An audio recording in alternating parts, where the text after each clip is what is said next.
Bonjour et re-bienvenue dans la cuisine de Marie. Aujourd'hui, on fait le numéro 2 de ce qui est demandé sur les sites, les Facebook de ce monde en keto. Le premier étant le pain. On nous a demandé vraiment plusieurs fois comment faire le pain et comment atteindre la texture de pain extraordinaire qu'on aimait tant avant. Mais la deuxième chose, ce sont les pâtes. Donc, moi, j'aime ça faire de la cuisine moléculaire et je vous montre comment faire des pâtes qui sont, je crois, à mon sens, meilleures que les pâtes de shirataki. Vous allez pouvoir les faire maison et les garder au frigo un bon 5 jours, je vous dirais. Ce n'est pas une recette qui se gèle, mais quand même, vous allez pouvoir en faire de petites quantités pour pouvoir nourrir votre famille. Alors moi, j'enfile mon tablier et je vous montre comment faire les pâtes moléculaires.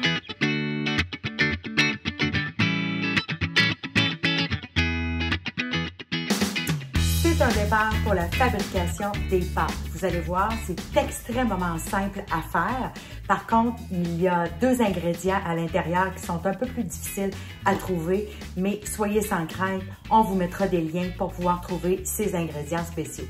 Alors, tout ce que ça vous prend pour débuter, c'est un malaxeur comme ça, peu importe le malaxeur que vous avez, et le tour est joué. Deuxième accessoire, une petite bouteille comme ça, avec un embout que vous pourrez couper la grosseur que vous désirez. Moi, le bout ici, ça va être la grosseur de ma pâte. On peut trouver ça chez Dollarama facilement.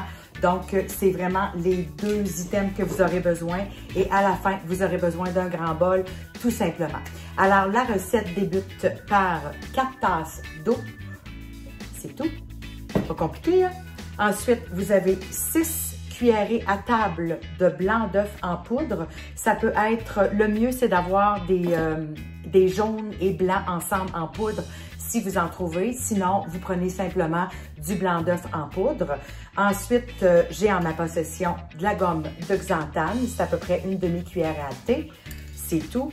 Ensuite, vous avez de la farine de lupin qui est ici.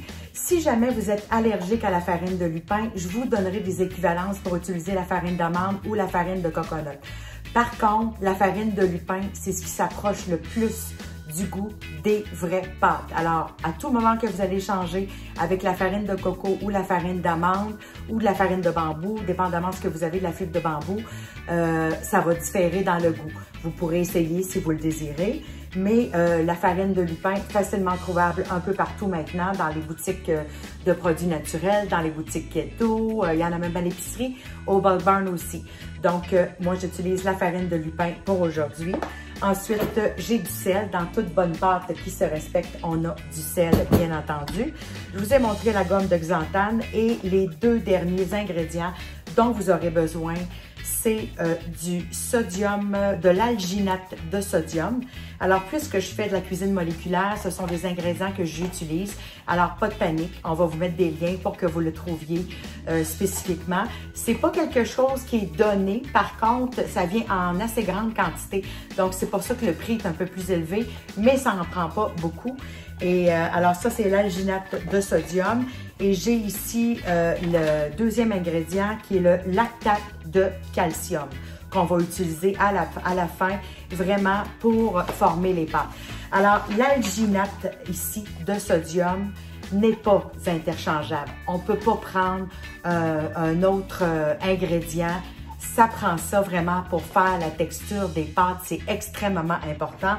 Et le lactate de calcium aussi est extrêmement important. Alors, on ne peut pas changer ça par un autre ingrédient. On n'aura pas de texture de pâte. Ça ne formera pas des pâtes. Donc, ça, c'est vraiment important. Donc, je vais tout mélanger là-dedans et je vous montre un coup que c'est mélangé parce que on s'entend, ça fait du bruit dans ma cuisine quand je mélange ça. Tout a été bien mélangé et regardez, ça ressemble à une pâte à crêpes. C'est quand même avec une petite épaisseur, légère, mais quand même, une petite épaisseur. Et tout ce qu'il me reste à faire, c'est vraiment de verser là-dedans. Par contre, auparavant, il faut que je mette mon calcium à l'intérieur de mon bol ici. Et il faut le dissoudre complètement. Donc, c'est bien important que ce soit dissous. Vraiment, il ne faut plus voir rien dedans.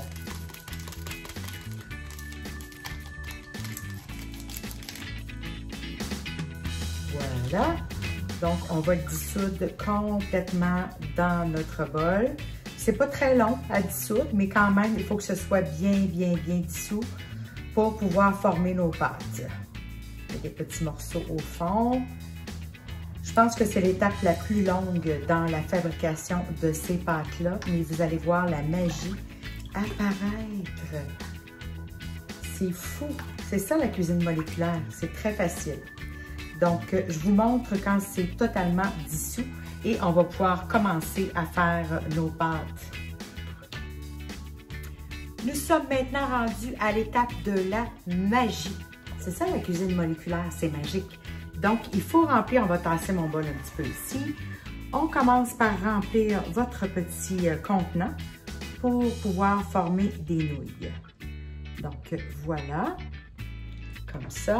Et je vais pouvoir en faire quand même pas mal de spaghettis. On s'entend que si vous voulez avoir des nouilles plus petites, des linguini ou vraiment plus petits, votre embout, vous n'avez qu'à le couper un peu moins gros, tout simplement.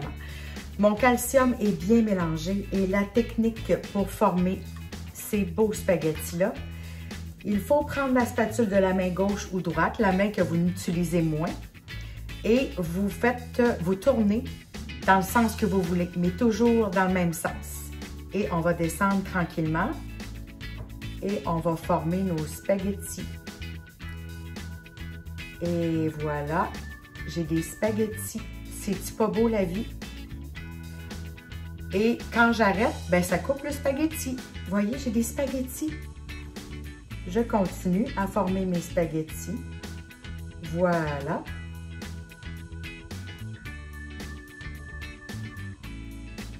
Écoute, j'ai vraiment des spaghettis. Regardez. Et puis la texture va s'améliorer parce que je vais les laisser reposer un certain moment. Donc, je continue. Je fais des longs spaghettis. Ah, la magie, que c'est joli. Donc, c'est sûr que je vais avoir des petits morceaux parce que là, je suis allée au bout. On remplit encore. Voilà.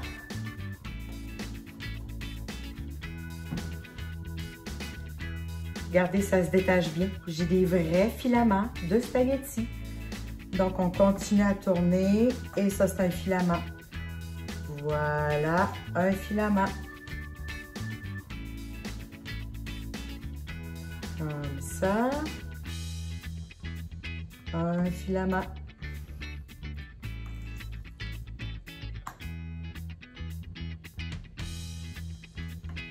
Et en le laissant au frigo, même 24 heures, la texture de ces pâtes-là vont s'améliorer nettement. Et vous allez avoir vraiment des pâtes que vous allez pouvoir déguster. Les glucides sont extrêmement bas. C'est peut-être 0,5 g de glucides par portion. Et voilà. C'est pas grave si vos spaghettis sont pas exactement parfaits. C'est pas ça qui est important. Dans le fond, on va rincer ça, on va mettre ça dans la sauce par la suite, donc ce ne sera pas tellement visible. J'ai pas encore développé la technique extraordinaire pour faire vraiment des beaux filaments de spaghettis, mais je vais y arriver. Là, je tourne dans l'autre sens. Et voilà, regardez, j'ai vraiment des spaghettis. Là, ils sont encore mous en ce moment, mais ils vont vraiment se stabiliser et la texture va devenir extraordinaire. Je remplis encore. Voilà. Et tant aussi longtemps que vous n'avez pas terminé votre mélange, vous continuez. Vous laissez ça dans ce bain-là. Donc, je vous reviens quand j'aurai terminé de tout faire mes spaghettis. Voici les spaghettis. C'est final, c'est fait. Par contre, la texture, il faut la laisser au frigo pendant 12 heures au moins, peut-être 24 pour avoir une belle texture parce que là, ils sont molles encore. Donc, j'ai vraiment du spaghetti. Je vais vous montrer. Voilà. C'est-tu pas beau la vie? Regardez-moi ça! J'ai vraiment du spaghetti qui ne goûte ni le konjac. Vous savez, les nouilles de shirataki, ça goûte très, très neutre. Aucune odeur. Ça m'a pris 5 minutes à faire. Il y a seulement, comme je vous disais, certains ingrédients qui sont un peu plus difficiles à trouver.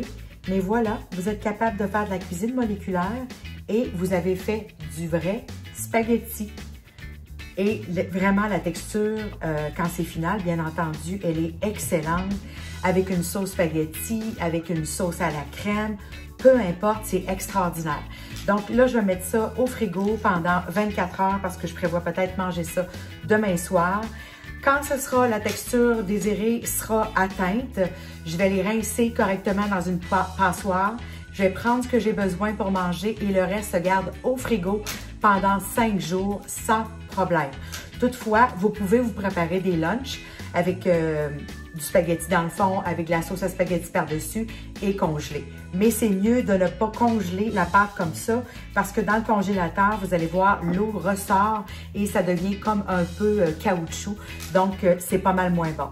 Mais voilà, 5 minutes pour faire du vrai spaghetti pour se contenter. Bien entendu, comme je vous dis, la texture sera plus ferme tout à l'heure.